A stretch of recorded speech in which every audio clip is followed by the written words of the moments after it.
Assalamualaikum sahabat Binda, selamat malam semuanya. Jumpa lagi dengan Binda Nayan. Salam menjuah-juah, Bapak dan Terang Semina. Dimanapun kita berada, selalu dalam lindungan Allah, diberinya kita kesehatan dan rezeki yang lancar. Amin. Jadi hari ini kita terawih kedua ya sahabat Binda, puasa pertama. Semoga amal ibadah kita hari ini diterima Allah Subhanahu wa taala sahabat Binda. Ma, aku luar ya. Ya, sini aja anakku. Ya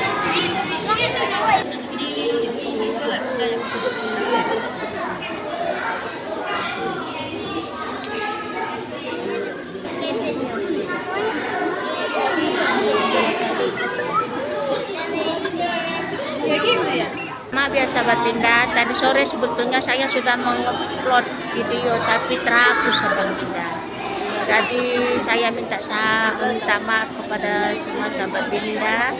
Jadi kemungkinan nanti ini malam setelah saya sholat tarawih baru saya ngupload video ya sahabat Binda. Jadi agak malam lah nanti sahabat Binda. Yang penting nggak absen ya kan sahabat Binda.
Menunjuk antara yang hak dan yang batil, yang benar, yang salah, yang baik dan yang buruk. Rasulullah SAW bersabda, "Man shoma Ramadan imanan wa ihtisaban untuk melaksanakan kewajiban kita yaitu salat isya secara berjamaah dan salat tarawih dan witir yang akan kita laksanakan di dunia." Tapi Bapak Ibu yang dimuliakan Allah Subhanahu wa taala, kalau ada orang yang mengatakan nikmat terbesar itu adalah hidup, salah. Karena apa? Karena hewan juga hidup, tumbuhan juga hidup. Kalau ada orang yang mengatakan nikmat terbesar itu adalah bekerja, itu salah. Karena apa? Karena semut pun bekerja. Semut bekerja untuk mencari makannya. Kerang, monyet, orang hutan, gorila, semua hewan-hewan saling bekerja sama dalam satu kelompok untuk mengumpulkan makanannya. Kalau ada orang yang mengatakan nikmat terbesar itu adalah tenaga, salah. Karena kerbau lebih bertenaga dari kita, lembu lebih bertenaga dari kita, banteng lebih bertenaga dari kita. Tarawih udah bisa pulang ke rumah masing-masing. Assalamualaikum warahmatullahi wabarakatuh. Ya sahabat Binda bareng sama anak-anak. Terus pagi ini kemarin malam ditelepon sama kakak saya. Besok datang kau ke rumah katanya, ke Gilang karena ada acara among-among anaknya si Prista yang paling kecil ya sahabat Binda, namanya siapa nama anak Wa Prista anakku? Siapa? Pija. Pija sahabat Binda. Jadi hari ini kalau kita orang Jawa selapannya ya. Jadi hari inilah kami among-among mau buat nasi urap sahabat Binda. Jadi saya hari ini tidak berpuasa ya sahabat Binda, cuma dapat sekali karena saya tahulah sahabat penyakit perempuan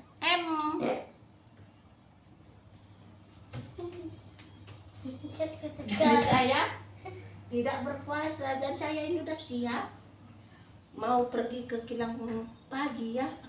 Kilang pagi. Dadah sahabat Binda, kita mau Pergi.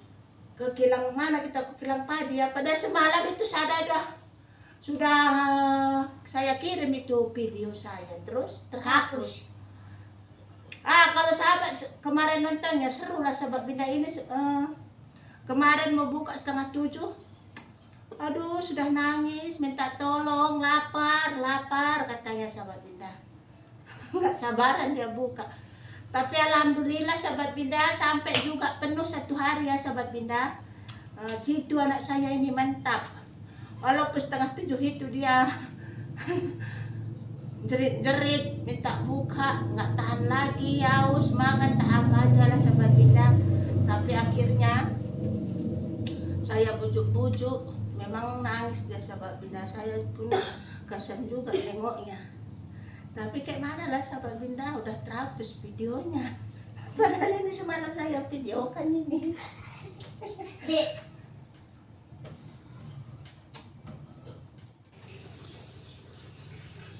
Saya ceritalah sedikit sama sahabat Binda, itu masalah saya sendiri, aib saya. Karena pas kemarin saya cakap kan kurang jelas ya sahabat Binda. Jadi saya memang janda. Dulu kalau nggak salah saya itu 2002 ya sahabat Binda. 2002 saya janda sampai 2009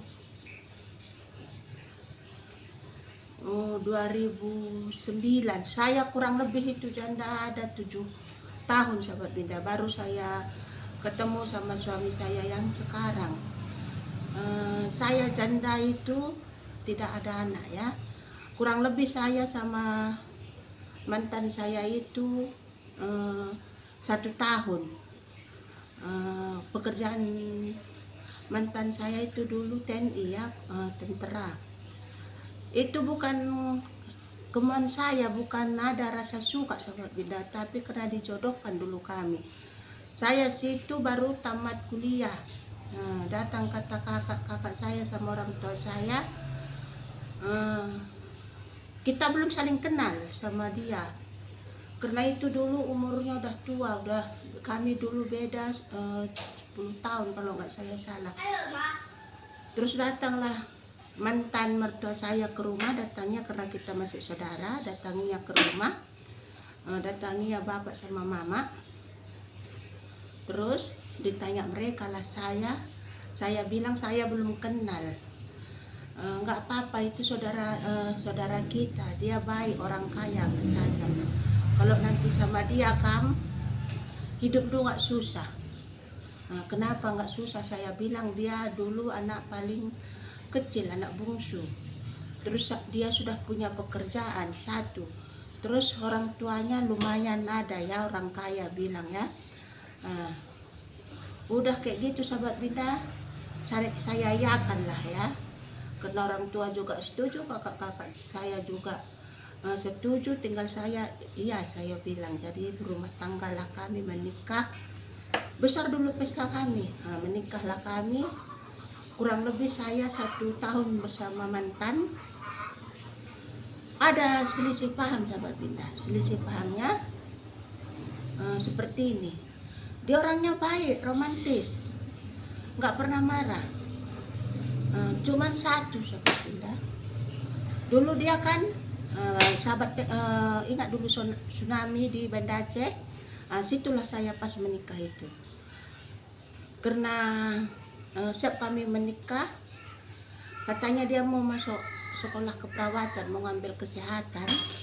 Terus saya tanyakan sama yayasan, boleh kau masuk perawat, tapi tidak boleh kau tinggal asrama, saya bilang. Oke kan ya katanya. Saya tanya pun sama yayasan yang punya akper sehat. Saya kuliah dulu, mantan sekolah saya dulu, oke. Terus udah masuk dia ke perawatan, nggak mau lagi tinggal di rumah. Katanya dia mau masuk mes, masuk asrama. Terus ya saya bilang, udah ada berapa bulan, 4 bulan, dia pacaran sama anak kesehatan lah, sama akper situ, sama bidan. Saya diam, nggak marah. Saya jumpai itu pacarnya. Memang dia ganteng, saya bilang sama pacarnya itu. Kalau mukanya oke deh, saya bilang. Tapi dia nggak ada uang. Kalau ada uang, kenapa mesti saya jualan ke Akbar Sehat? Saya juga dulu ke kampung Tanjung Merawa, kreditkan baju sama bawa obat sikit-sikit ya. Udah saya jumpai itu perawat, besok lain lagi dibuatnya anak bidan. Saya tidak marah. Saya tahu, tapi saya tidak pernah marah ya. Udah seperti terus datang dia ke rumah bawa baju kotor. Memang kalau kita istri kan pasti kita tahu ya, gerak-geriknya lah kita pasti tahu. Kalau orang yang ngomong saya tidak percaya. Karena kan kami dulu tinggal rumah mertua saya itu pas depan Akbar Sehat. Pas saya bongkar-bongkar celana, saya lihatlah itu ada kamar ada sepotong surat ya, surat apa itu hotel ya. Terus memang udah sering juga saya lihat dia boncengan, tapi karena saya masih tinggal di tempat mertua ya udah saya diem. Terus karena saya tidak lama badan saya juga sudah kurus. Badan saya juga sudah kurus. Pas dulu itu ditanya sama orang tua saya, kenapa kok kurus kamu, kata mama sama bapak saya. Banyak pikiran dulu ya katanya, enggak saya bilang. Tapi saya nangis, enggak di depan mereka. Terus ke tempat kakak Kilang singgah saya curhatlah sama kakak Kilang.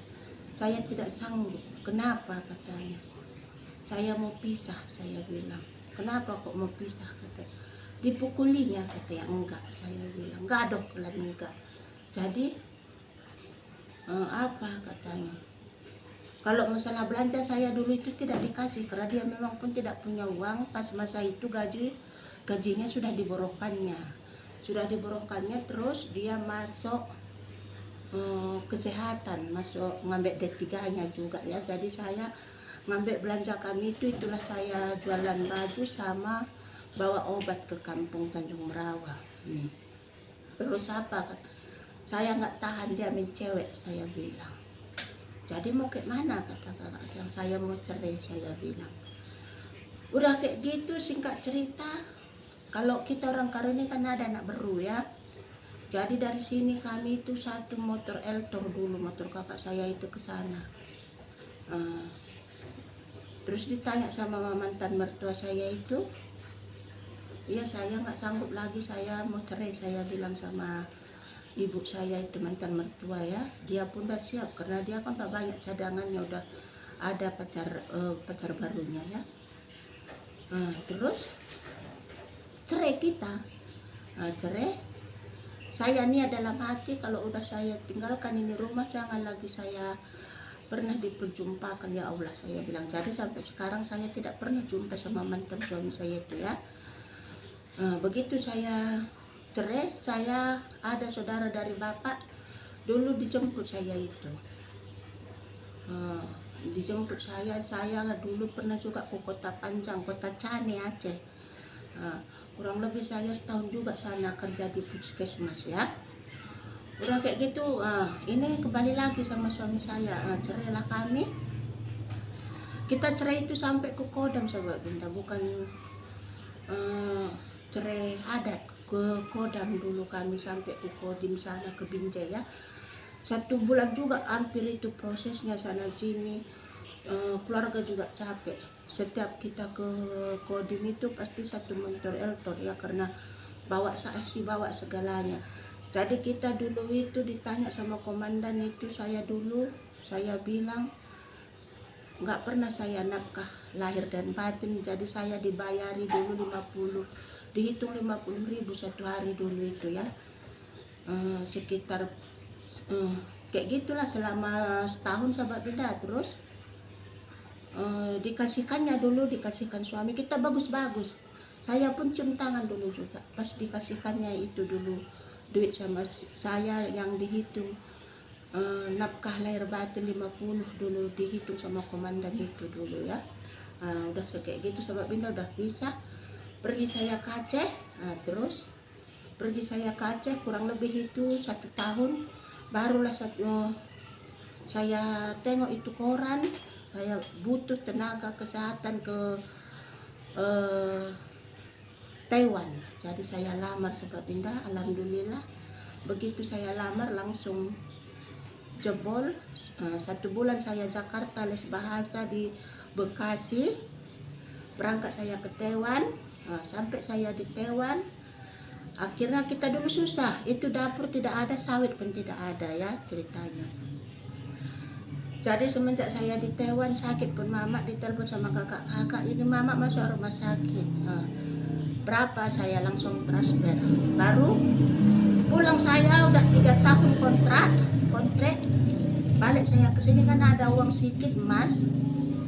Dulu itu pohon karet sama coklat ya. Udah kayak gitu. Kayak mana kalau kita jual ini barang tuh kita tanam sawit kata mendiang orang tua saya. Ya udah karena saya kan ada juga niat mau balik lagi ke Taiwan ya. Ya udah nggak apa-apa mak, jual aja saya bilang. Jadi dijual lah barang mas saya dulu itulah yang ditanam sawit ya, yang ditanam sawit yang berdiri sekarang ini. Nah, jadi kalau nggak dulu saya ke Taiwan itu sawit tidak ada sahabat Binda. Itu masuk cerita saya itu sawit tidak ada ya. Jadi saya jual lah dulu barang saya sama ada sedikit tabungan untuk nanam sawit. Baru ditebang lah semua pohon karet sama pohon coklat. Siap ditebang itu ditanam sawit itu hasil kerja saya di Taiwan. Dijual orang tua saya dulu barang saya. Itulah hasilnya sahabat Binda sawit yang sekarang ini yang kami dapat warisan ya. Jadi dapur itu juga hasil dari Taiwan.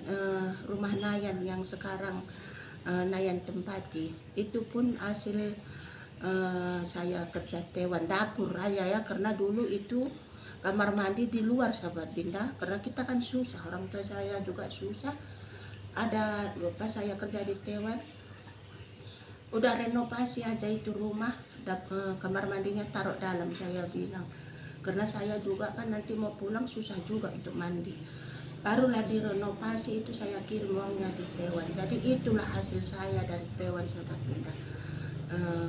Kebun, bukan kebun, hasilnya batang sawit yang sekarang ini yang kami sudah bagikan ya, yang kami dapat warisan. Seperti itu sudah sahabat Binda.